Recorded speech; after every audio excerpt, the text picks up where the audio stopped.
Olá, colegas da classe contábil, profissionais que atuam na contabilidade aplicada no setor público.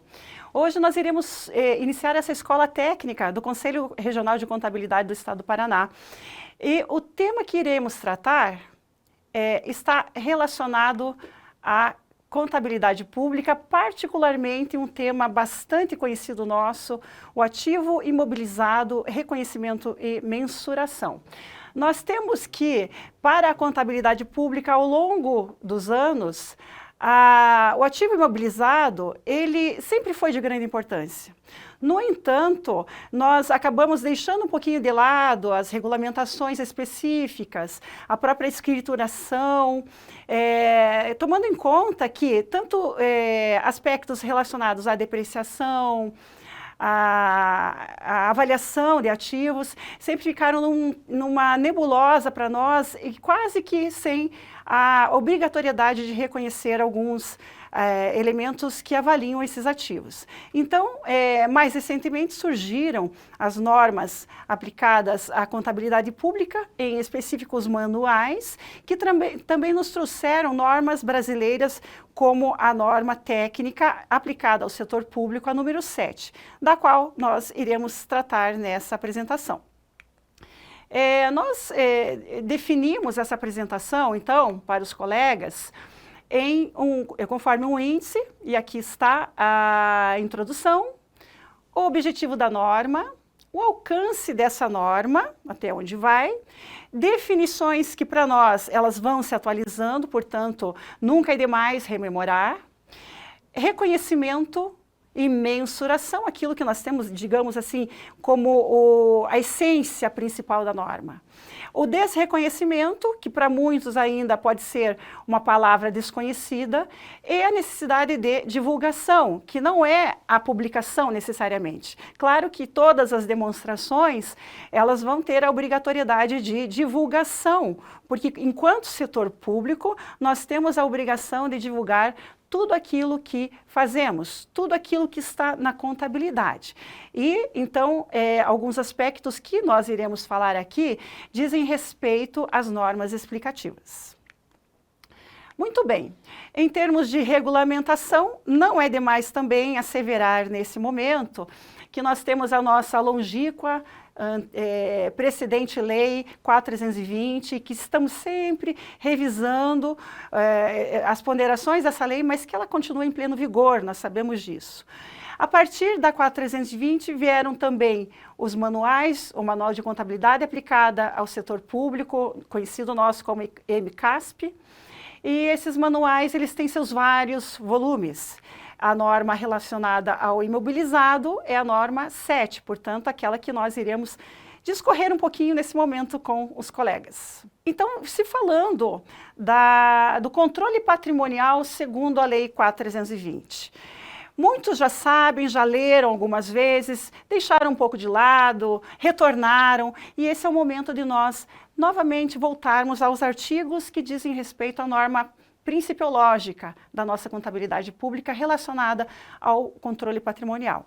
Então, o artigo 94 da 4.320 diz assim: haverá registros analíticos de todos os bens de caráter permanente, com indicação dos elementos necessários para a perfeita caracterização de cada um deles e dos agentes responsáveis pela sua guarda e administração. Então, vejam que é necessário o registro, vai ter um valor e nós precisaremos também identificar quem são os responsáveis por essa guarda. Então, não tem como afastar aqui a necessidade de um profissional da contabilidade pública, a necessidade de alguém responsável por essa guarda, que normalmente vai ter seu nome lá indicado nas demonstrações contábeis. Artigo 95, a contabilidade manterá também registros sintéticos. Então, a gente vê que há uma necessidade de registros analíticos e registros sintéticos para a norma. O levantamento, artigo 96, geral dos bens móveis e imóveis, terá por base o inventário analítico de cada unidade administrativa e os elementos da escrituração sintética na contabilidade. Vejam que existe, claro, nós sabemos, uma dificuldade muito grande em se mensurar, afinal de contas, qual o valor, por exemplo, até mesmo de uma praça no município. Né? Mas hoje a gente vai ter a necessidade, o regramento, que nos indica que existem bens que eles devem ser mensurados, quantificados, para que possam constar e aparecer nas nossas demonstrações.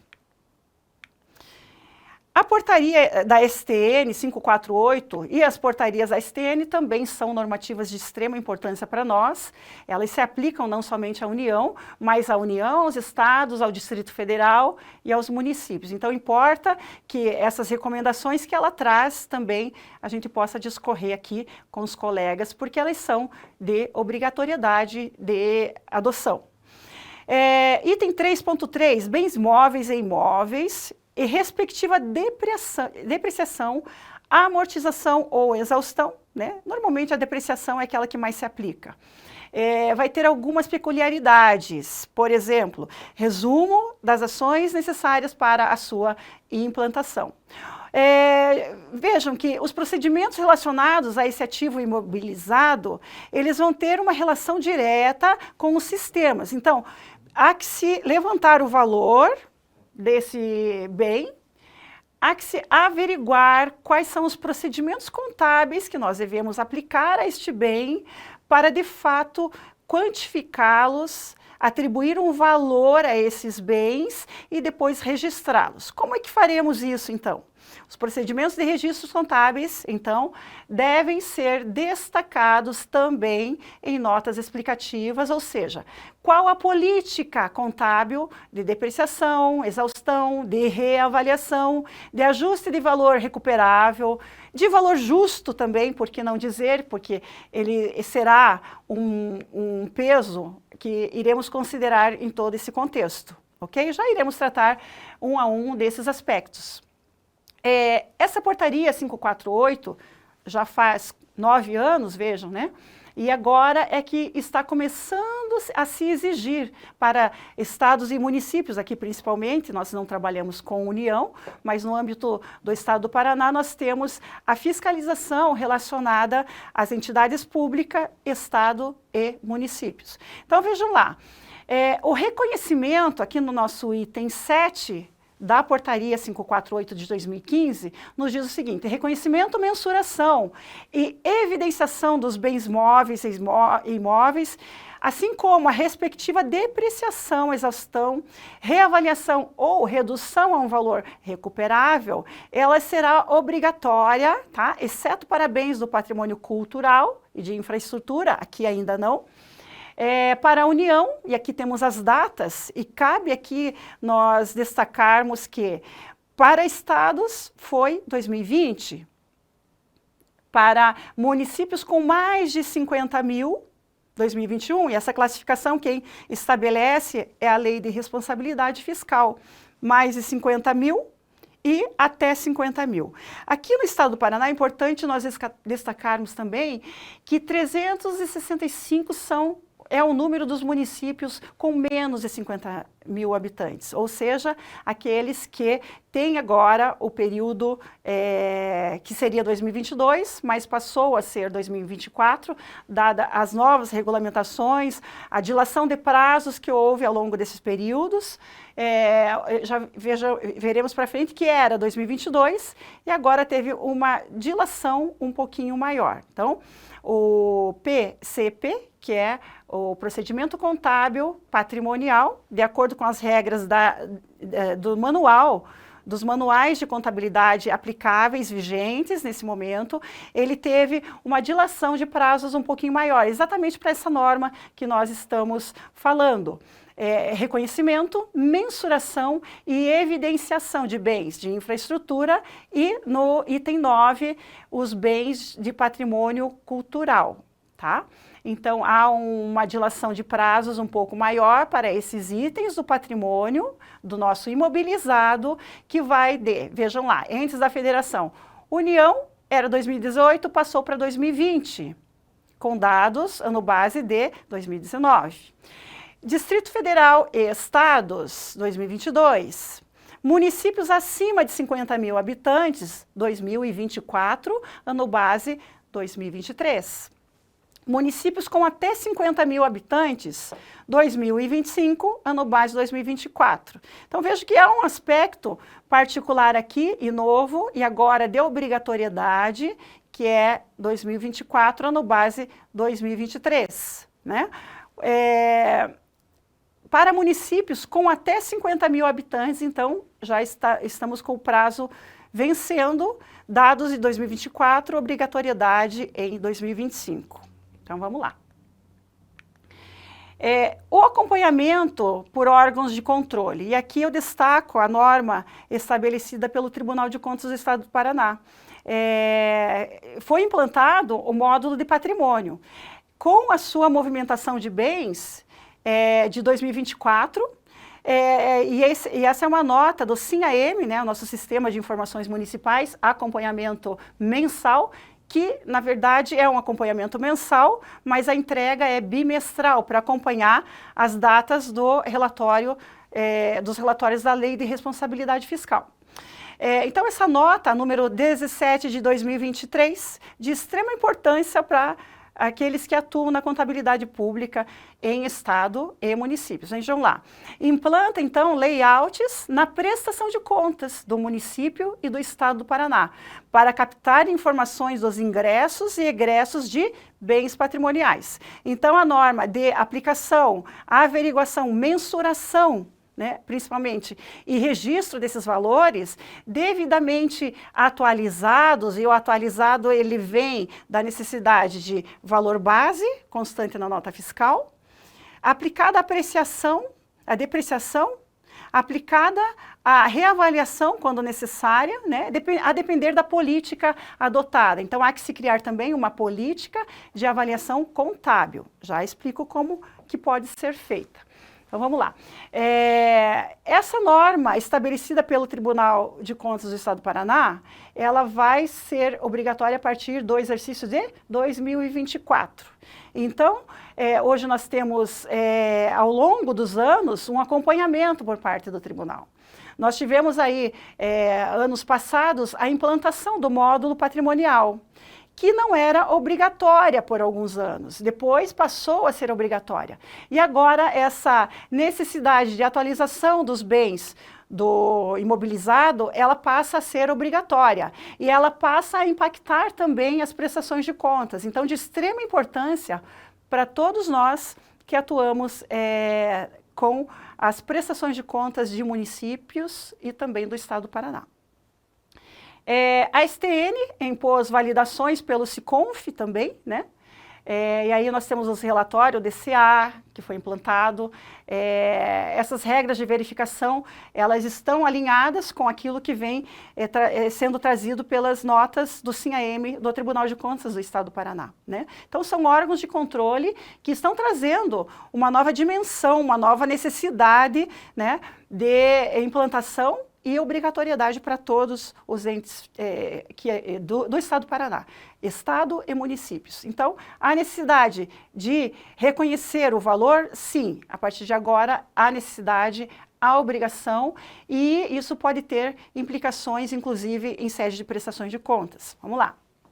Outra portaria de extrema importância, a 10.300 de 2022, recente, portanto, de 2 anos atrás, ela vem impor, olha lá, dispõe sobre prazos limite para adoção de procedimentos contábeis patrimoniais, aplicados a todos os entes da federação. Isso com vistas a consolidar as contas públicas. Nós sabemos que existe uma obrigação municipal de divulgação, princípio da transparência, né, que é constitucional, que é legal, né? Nós temos uma emenda constitucional específica que trata da transparência. Então, hoje em dia, nós temos a divulgação de todos esses elementos e hoje a obrigatoriedade de se constar também nas prestações de contas por meio de elementos trazidos mensalmente aos sistemas e depois bimestralmente por meio do SINAM no Tribunal de Contas do Estado do Paraná. Isso é a forma como vem sendo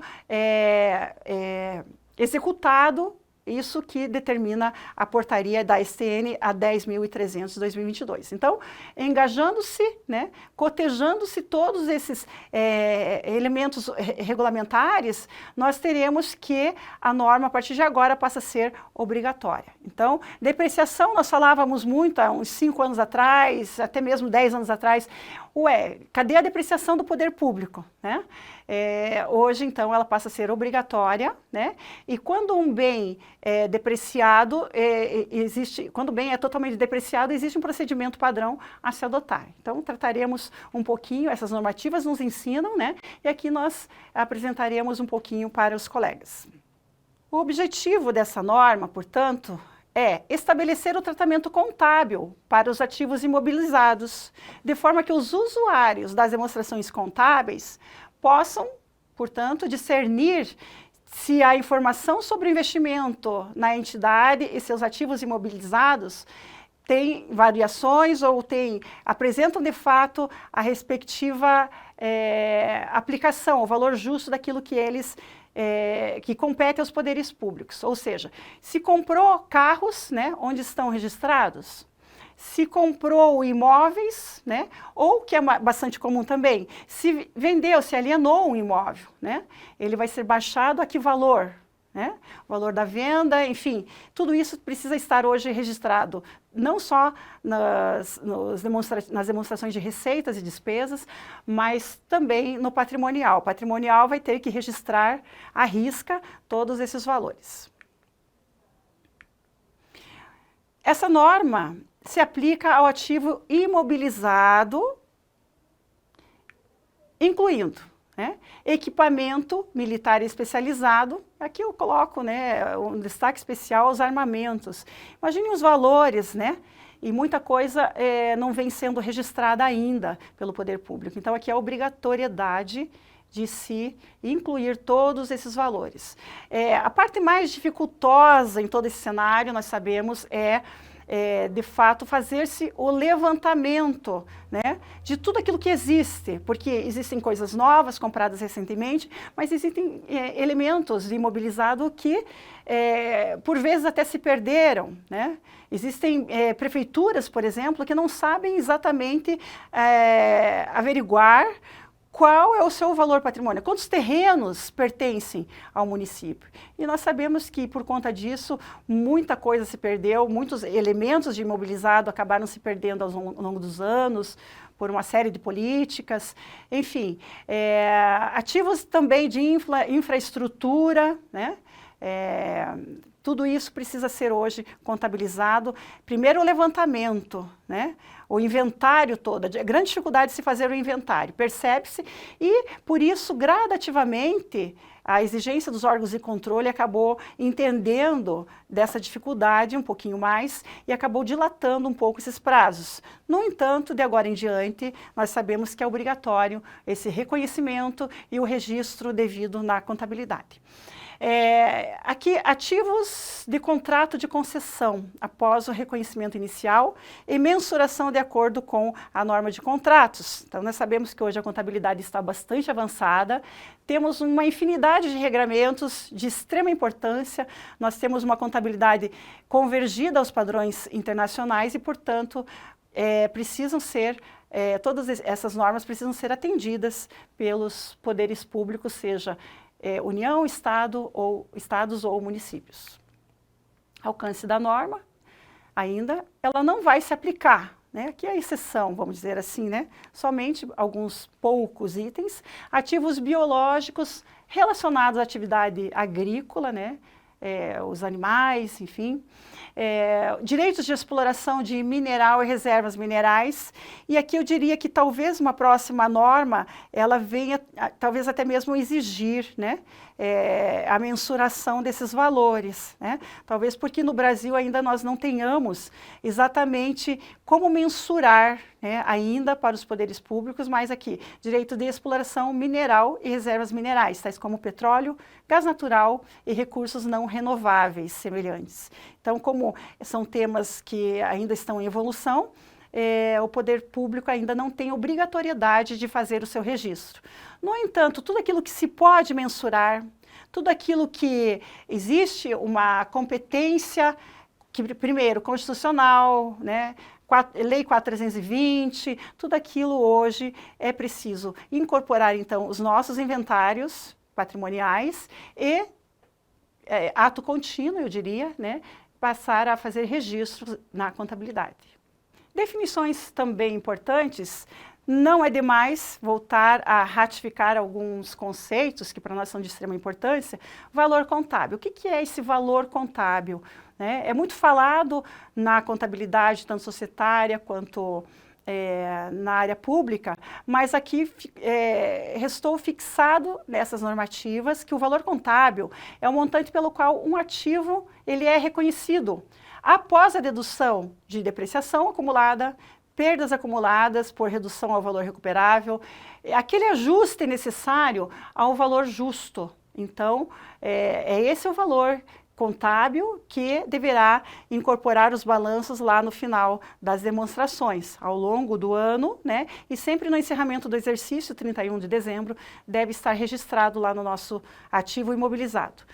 Classe de ativo significa um agrupamento de ativos de natureza ou função similares nas operações da entidade, que é mostrado como um único item para fins de divulgação nas demonstrações contábeis. Valor depreciável, né? Todos os valores são depreciáveis, né? Aí as regras contábeis aplicáveis diretamente à depreciação, e nós temos uma regra específica para isso. Já vou falar um pouquinho dela.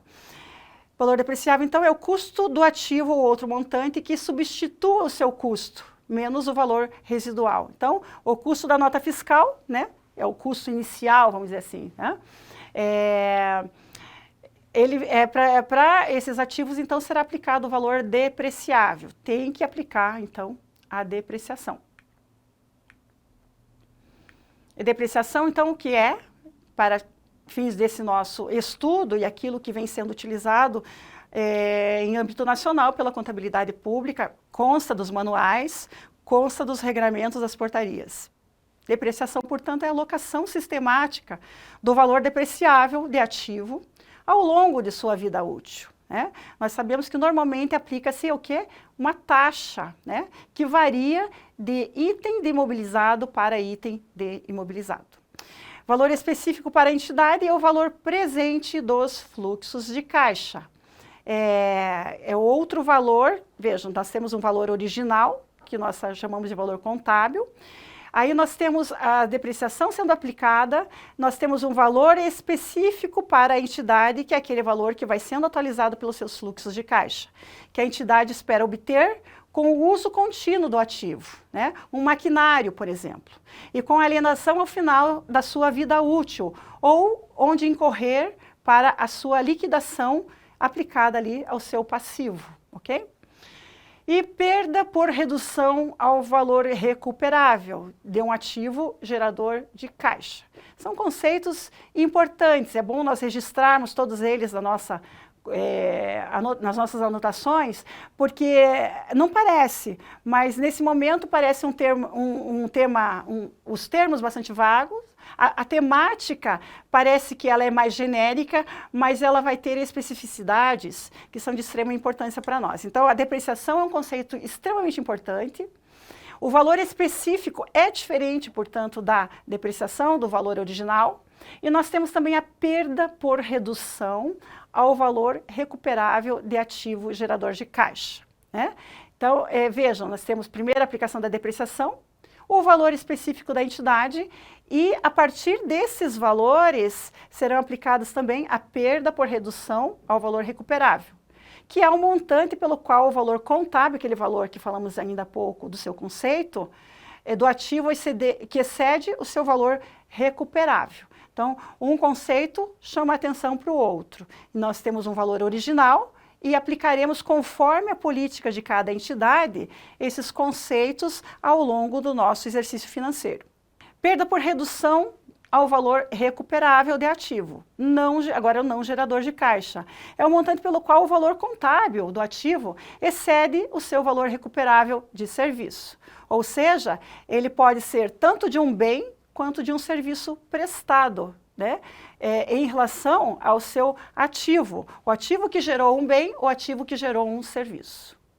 Ativo imobilizado é um item tangível que é mantido para uso na produção ou fornecimento de bens ou serviços, por exemplo, aluguel a terceiros, exceto quando quando estiver no alcance de outra norma, né, ou para fins administrativos, por exemplo, contratos, né, contratos irão estar ao alcance de outras normas. Então, para fins de ativo imobilizado, aqui é importante nós fixarmos somente nessa norma que diz respeito ao valor contábil, às depreciações, ao valor recuperável, às perdas, porque daí ao final nós teremos, enfim, um item que será registrável nas nossas demonstrações contábeis. Também o item é tangível, né, e é necessário que se espere utilizar por mais de um período. Então, assim, um item ainda que seja de natureza de imobilizado, mas ele não estará presente nos balanços ao longo dos anos, ele seguramente não vai sofrer esses elementos de depreciação, perda, enfim.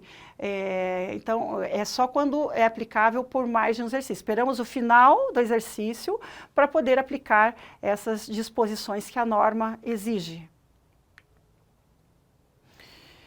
Valor recuperável, novamente, aqui, na sua essência, é o maior valor entre o valor justo de um ativo, isso de acordo com a estrutura conceitual, item 7.6b, do ativo gerador de caixa líquido de despesas de venda e o seu valor em uso. Veja, então, que é uma continha básica, né? Valor justo, a sua diferença em relação à despesa de venda, e o seu valor em uso. Esse é o valor que eu posso, então, recuperar, valor recuperável. As técnicas de valor justo, porque quando eu irei aplicar, enfim, o valor justo, né, o valor depreciado, isso também vai depender de outro conceito que a gente já vai falar em seguida. Valor recuperado de um serviço, vejam que o serviço também tem um valor que pode ser contabilizado. É o maior valor entre o valor justo do ativo, não gerador de caixa líquido. Tá, de todos esses conceitos, né, o que efetivamente nós vamos precisar reconhecer como item de imobilizado? Vamos lá. O valor de um item deve ser reconhecido, então, como ativo imobilizado sempre que e somente se. Tá? Então, existe um limitador que indica sempre terá que ser reconhecido, mas, sempre tem um mas, um porém, né? Mediante essas regras. Quando ele enquadrar-se na definição de imobilizado, que nós tratamos dela no início dessa exposição. Quando for provável que esses benefícios econômicos futuros ou potencial de serviços, e aqui também está essa definição de imobilizado, ou seja, que um valor de imobilizado for provável que benefícios econômicos futuros de serviços associados ao item fluirão para quem? Para a entidade de origem, para o poder público que está com a necessidade de registrá-lo, a quem pertence efetivamente, então, este valor recuperável, ok? Esse valor de imobilizado. Item C, o custo e o valor justo do item puder ser mensurado confiavelmente. E aqui é uma outra incógnita que a gente percebe que muitas entidades já vêm tendo bastante dificuldade em se mensurar. Então, não só mensurar, como se mensurar confiavelmente. Seguramente haverá uma dependência também, primeiro, de se observar o valor inicial das notas fiscais, é o valor contábil, né? A necessidade de atender aos regramentos relacionados à depreciação e outros elementos, além do que, eu diria para todos, né, a necessidade de se definir uma avaliação, uma sistemática de avaliação desses ativos de imobilizado. E talvez seja o passo mais seguro, realmente, essa avaliação, porque ela vai observar o que o mercado está cobrando sobre aquele valor. Qual é o valor justo daquele item? Quem vai dizer, né? efetivamente vai ser o mercado. E essa pesquisa de mercado dificilmente teremos como afastá-la, né, e trazê-la, de fato, para um laudo de avaliação, por exemplo, ok? Ou, melhor dizendo, um laudo de reavaliação, já que a avaliação inicial nós tivemos já nas notas fiscais, né, do valor original desse ativo. Ainda tratando dessa mensuração, né, do ativo imobilizado. Para que essa mensuração do item, nós temos alternativas também, né? Como se mensurar? Ou pelo custo de aquisição, que claro, né, como eu disse anteriormente, ele vai sofrer adequações legais necessárias. Que adequações que são essas? Depreciação, avaliação, a perspectiva de se observar o valor justo dificilmente será afastada. Vejam aqui, pelo valor justo na data do reconhecimento, quando ativo é adquirido por meio de transação sem contraprestação. É uma regra também que deve ser atendida quando se trata desse valor justo. Então, pelo custo de aquisição ou pelo valor justo. E esse valor justo não é um valor que eu imagino que seja. É um valor tecnicamente apurado, né, para que possa ser oficialmente reconhecido.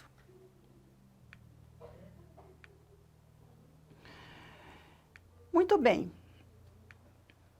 Sobre o custo do item de ativo imobilizado. Qual será a sua composição? O que deverá conter nesses custos do ativo imobilizado? Veja que é uma perspectiva aplicada para vários itens. Automóveis, bens imóveis, né, prédios, enfim. Qual é a perspectiva inicial, né, de se apurar um valor de item imobilizado? Letra A, o seu preço de compra acrescido de impostos. Veja que eu posso acrescer, então. Impostos de importação, tributos recuperáveis sobre a compra, após deduzidos os descontos comerciais e abatimentos. Então, vou pegar o valor da nota, né? De extrema importância observar a necessidade de acréscimo desses impostos de importação, por exemplo, né? Que normalmente não são baixos, né? Em percentuais bastante relevantes, de acordo com a natureza desses itens, e também quaisquer custos diretamente atribuíveis para colocar o ativo no local e condições necessárias para que ele possa ser capaz de funcionar. A gente vê, por exemplo, criação de fábricas, né, por parte de municípios, ou de pavimentação urbana, né, maquinários que chegam, muitas vezes comprados aqui,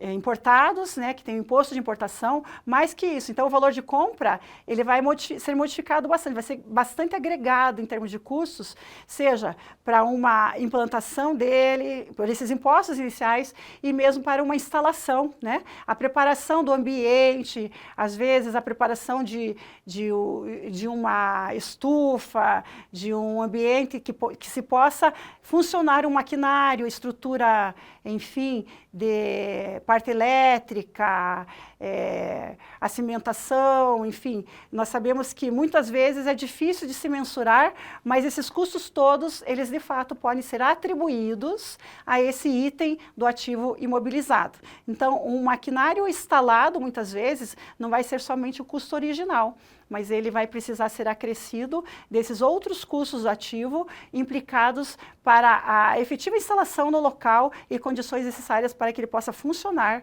na forma pretendida pela administração. Vejam que a entidade, ela precisará escolher um modelo de custos também, e um modelo de reavaliação como política contábil. Eu estou falando bastante dessa questão da política contábil que deverá ser adotada, e ela ainda não foi tratada nos regramentos oficiais, mas seguramente já existe uma incumbência por parte dos poderes públicos em se adotar uma política interna, ou seja, vai baixar um regramento, seja lei ou mesmo decreto do município, para que se possa adotar essa política contábil interna para aplicar sobre as classes inteiras de ativos. E aqui um destaque para se dizer, eu não posso aplicar sobre um item uma política, sobre outro item, outra política, mas nós utilizaremos uma única política para todos os itens de ativo. E vou ter também que adotar um modelo específico. Nós temos o modelo do custo e o modelo da reavaliação, né? Esse modelo do custo, claro, vai ter os ajustes necessários, da mesma forma que o modelo de reavaliação vai ter os seus ajustes necessários ao longo dos anos. O item de ativo imobilizado no modelo de custos deve ser apresentado pelo custo menos qualquer depreciação ou perda por redução de valor ao valor recuperável. Tudo isso acumulando-se, esses valores todos, e sendo ajustado ano após ano, para que conste o valor ajustado em 31 de dezembro nos balanços das entidades públicas. Outro modelo, né, ou vai adotar um ou vai adotar outro, é o modelo de reavaliação. O item de ativo imobilizado, então, de reavaliação, ele será, no modelo de reavaliação, será ajustado pelo valor justo, de modo que possa ser mensurado confiavelmente e deve ser apresentado pelo seu valor reavaliado. Então, eu não posso ter um modelo de custo para um item e um modelo reavaliado para outro. Nós sabemos que ao longo dos anos, aí, especialmente nesse primeiro momento, muitos estão optando pelo modelo de reavaliação, né? É correto? Sim, é correto. É correto o modelo de custo também? Sim, também é correto. Mas, num primeiro momento, muitos ficam bastante inseguros, especialmente os nossos profissionais contábeis, em se atribuir um valor, em se indicar um valor nos seus balanços que não seja, de fato, o valor real daquele bem. Então, percebemos aí ao longo dos anos, e especialmente nesse momento que se torna obrigatória a necessidade de reconhecimento contábil e mensuração e registro, a necessidade de se atribuir um valor o mais próximo possível da realidade sobre aquele bem. Se o item do ativo imobilizado for, então, reavaliado, toda a classe de ativos imobilizados a qual pertence esse ativo deve ser reavaliada, e aqui pela mesma sistemática, pelo mesmo modelo, pela mesma política interna contábil adotada, ok? E aí, todo ano tem que fazer uma reavaliação, então? Bom, a frequência das reavaliações vai depender das mudanças no valor justo, ou seja, claro, tentando se aproximar sempre da realidade, dos itens do ativo que estão sendo reavaliados. Quando o valor justo de um ativo reavaliado difere materialmente do seu valor contábil, é necessária outra reavaliação. Então, é muito difícil, assim, você ter um maquinário, por exemplo, né? Retroescavadeiras, enfim, maquinário sendo utilizado que tem um valor de mercado reavaliado, né? Mas o valor justo, o valor depreciado seria outro bem diferente.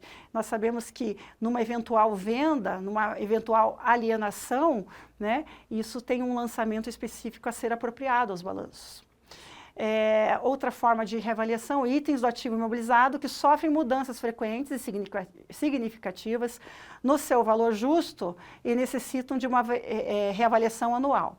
Então, assim, estabelecida a política, né, adotado o modelo, por exemplo, de reavaliação, quando devo fazer essa reavaliação? Sempre que for necessário.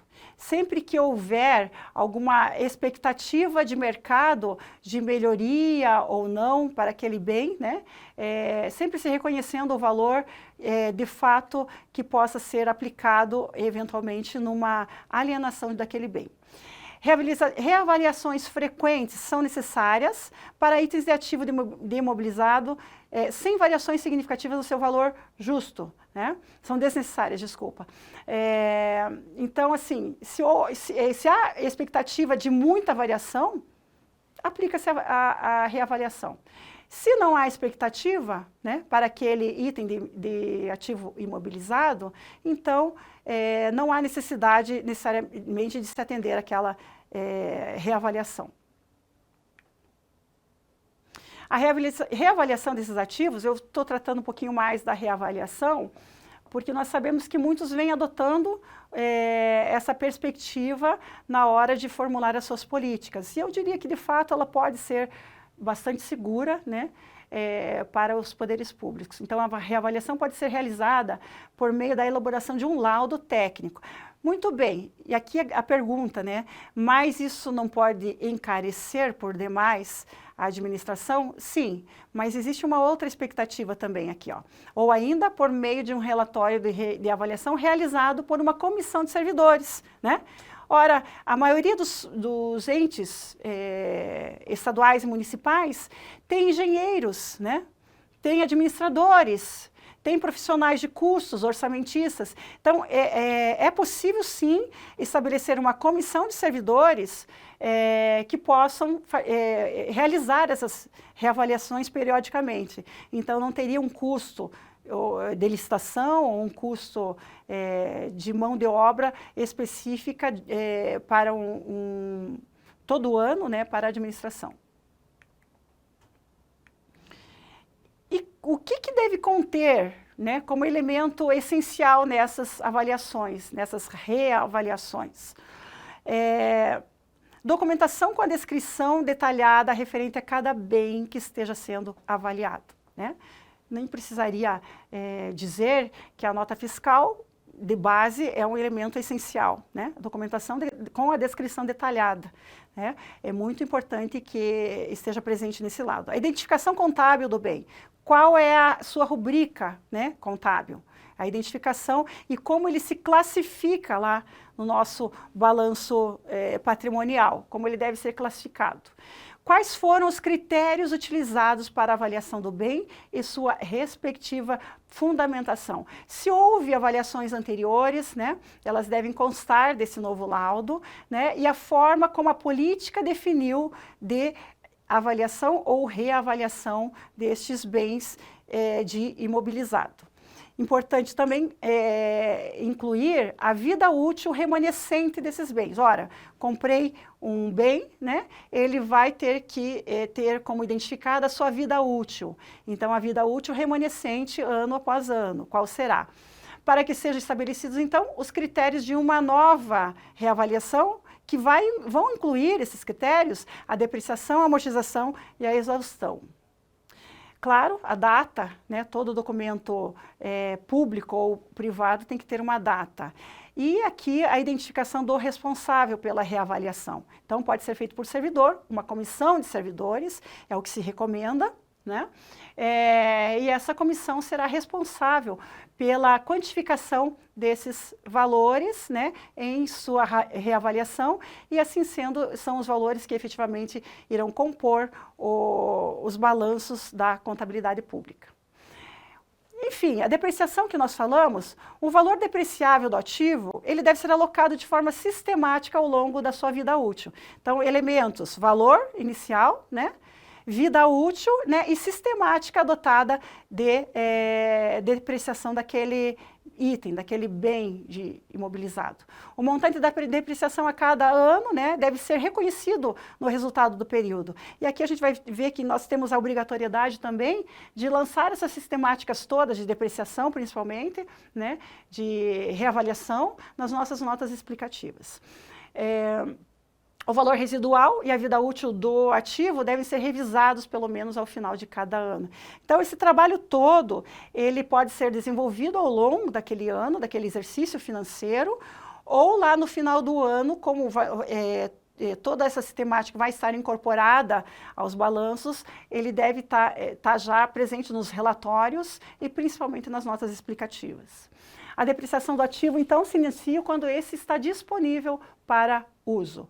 Ou seja, deu aceite, né, liquidou aquela despesa, né, nós temos as fases da despesa pública, quando da liquidação recebeu aquele item de ativo imobilizado, até que ele se instale, quando há necessidade de instalação, então vai ser o momento em que começa a sua depreciação.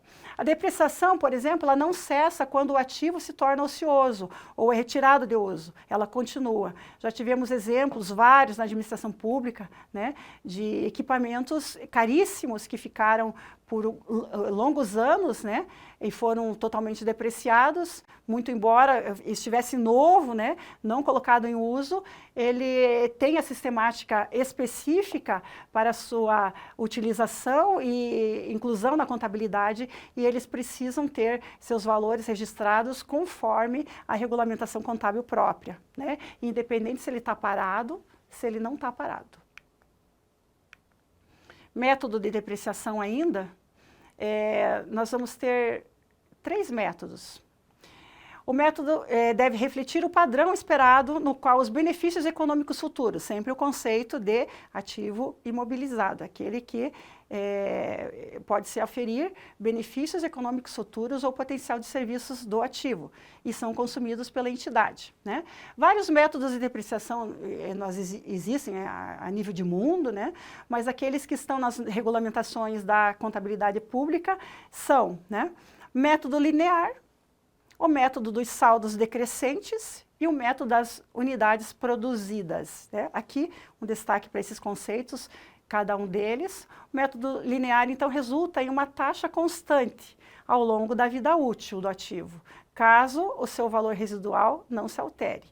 Na política, então, de contabilização, eu vou precisar definir qual o método que está sendo utilizado para a minha mensuração, para a minha avaliação e mensuração daqueles ativos imobilizados. Existem também o método dos saldos decrescentes, que resulta numa taxa, como o próprio nome diz, decrescente ao longo da vida útil. Eles são muito parecidos, né, em termos de conceituação, tanto A quanto B. E também tem o método de unidades produzidas, que resulta em uma taxa baseada no uso ou na produção de bens esperados. Tá?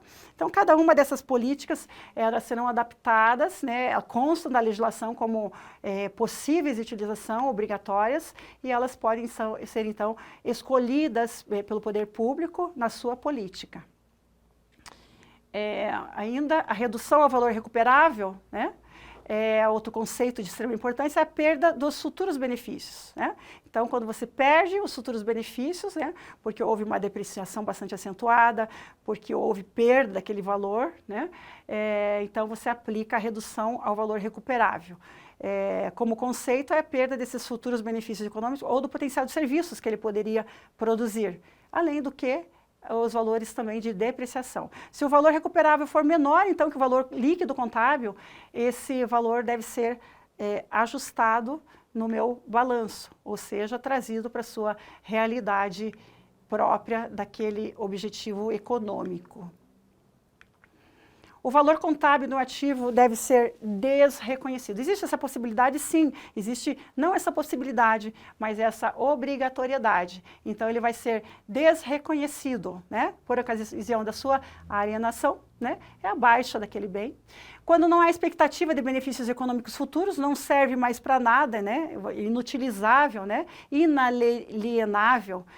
Esses ganhos e as perdas decorrentes, então, desse desreconhecimento devem acontecer nesse item de ativo imobilizado e devem aparecer no resultado do período conforme as determinações legais. E a continha que se faz ali, então, é pela diferença entre receita líquida de venda, se houver, e o valor contábil daquele item. Há possibilidade, sim, né? Se for zero, então eu procedo ao desreconhecimento daquele ativo. Trataremos agora, finalizando já a nossa apresentação, sobre as notas explicativas de divulgação, último item daquela nossa introdução proposta. Então, as demonstrações contábeis devem divulgar para cada classe de ativo imobilizado, cada item, né, de ativo imobilizado. Vamos lá. Onde? Nas notas explicativas. Então, há um relatório, né, que vai integrar as notas explicativas. Há uma necessidade, há uma obrigatoriedade em se fazer, né? Então, é bom que cada profissional contábil vá observando isso ao longo do exercício. Tudo que está acontecendo em termos de ativo imobilizado, baixas, vendas, enfim, né? E vai constar obrigatoriamente nas notas explicativas. Então, vamos lá. demonstrações que devem ser divulgadas, devem constar nas notas. Os critérios de mensuração utilizados para determinar o valor contábil bruto, né? Há um valor aplicado, portanto, há a necessidade de explicar o que aconteceu. Os métodos, por óbvio, de depreciação utilizado, qual foi o escolhido, né? A vida útil de cada bem e as taxas de depreciação, ou seja, o resuminho, né, dessa política adotada, o valor contábil bruto e a depreciação acumulada, mais as perdas, quando houver, por redução ao valor recuperável, no início e no final daquele período. Então, esses são os elementos obrigatórios a constar nas notas explicativas. Finalizando, então, aqui. É a conciliação do valor contábil no início e no final de cada período. Então, uma continha que há que ser feita. Adições, alienações, aquisições por meio de combinações do setor público, né? Aquilo que foi trocado, permutado, aumentos ou reduções decorrentes de reavaliações e perdas por redução. Aqui talvez seja a questão prática de maior dificuldade, mas ela vai estar sempre embasada em documentos oficiais, em documentos, laudos, que são originados ao poder público, seja por comissões internas, seja por profissionais do mercado que oficialmente possam reconhecer aqueles valores. As perdas por redução do valor recuperável, reconhecidas no resultado do período, né? A reversão das perdas por redução ao valor recuperável de ativo e as depreciações.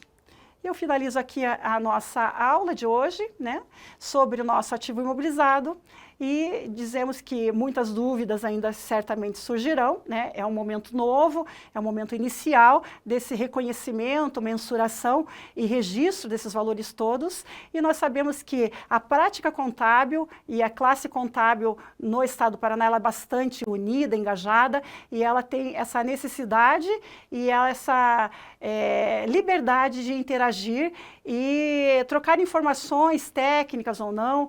Os órgãos de controle também estão à disposição e principalmente o nosso Conselho Regional de Contabilidade, por meio, nesse momento, da Comissão do Contador Público, visa interagir aí com os nossos profissionais da contabilidade pública e estar sempre à disposição de todos. Muito obrigada.